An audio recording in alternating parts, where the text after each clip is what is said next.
Hi, I'm Tony with Sawdust Brothers, and I wanted to talk about the Nick Ferry table saw sled and some of the things that we changed and things we like about it. First off, shout out to Nick Ferry. Thank you very much for having a great set of plans. The things that we modified on this was that instead of having slots in the back fence to put bolts in, we actually took a Dremel tool and routed that out so that when you're removing or adding things to it, we can just take them off, and then the bolts just slide up and out right from the back. So a little bit easier. You don't have to reach around the back and have to have a big slot in the fence. It keeps it stronger. One of the things that we can definitely say is that we used Rockler tracks and the miter bars. We did use the Craig top track and swing stop. Small complaint maybe about it is that there's an 1/8 inch gap at the bottom when you set it all up. Now, is that a big deal? Probably not. And there's no real way of lowering it without lowering the fence even more. And our saw is a Grizzly G0771Z, and it has 3 1/8 inches of cut instead of 3. So when we cut through this, it actually nicks the very top edge of this top track.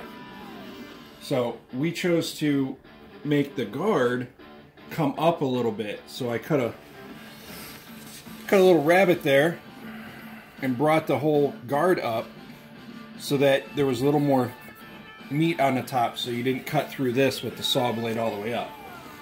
The other thing with this guard is that it definitely gives strength to this fence. When we would pick the whole sled up, we could feel it flex in the middle, right where we had the saw curve. So putting this on, and we put 4 screws in from the other side, this actually gave it strength. It bridged that whole front fence. What a difference that made.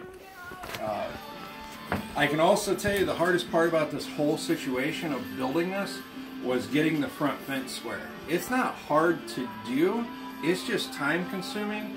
And I had issues where when I was clamping this down to do the adjustment, the fence was rocking on me. And I didn't realize that until after I already tried to adjust it like 2 or 3 times. So the underneath side looks kind of like Swiss cheese, but it's done, it's straight, it's square, it's as square as it's going to get. When it came to making the miter attachment, this was a little tough. Just took my time with it. We used a Machinist protractor with a 2-foot scale in it so that we could set it at 45 and check our cuts and make sure that they were correct. And I can tell you that I have made some 45s on this thing, and in fact this piece right here was done on that. There's not been anything done to it. It was cut and put on there, and it's as square as it gets. So I'm really happy with how accurate that is. That's going to make for excellent miter joints in picture frames or boxes or whatever we choose to do with it. It does slide really well. It is really big. I don't really have any real complaints about it. The instructions that Nick has put out there, the build sheet, they were excellent. The only things, you know, it's up to you to make it your own. You know, I plan on making a small version of this with leftover top track. The other thing that was kind of a little bit harder to do was the top swing stop only has a sight on one side. So when you're trying to align your tapes up, you kind of have to get one lined up and then use the gauge to align the other one, which can be kind of a pain. We got it really close. I can say that I was very surprised because I set the gauge up to the right side. When I did the left side, I used the swing stop itself to align the tape, and I cut some pieces at 2.5 inches, and they were 10 thousandths under 2.5 inches. I can't ask for any more accurate than that. That's insane.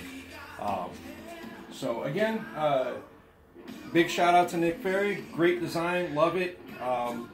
Thank you very much, and we'll have more coming. Thank you.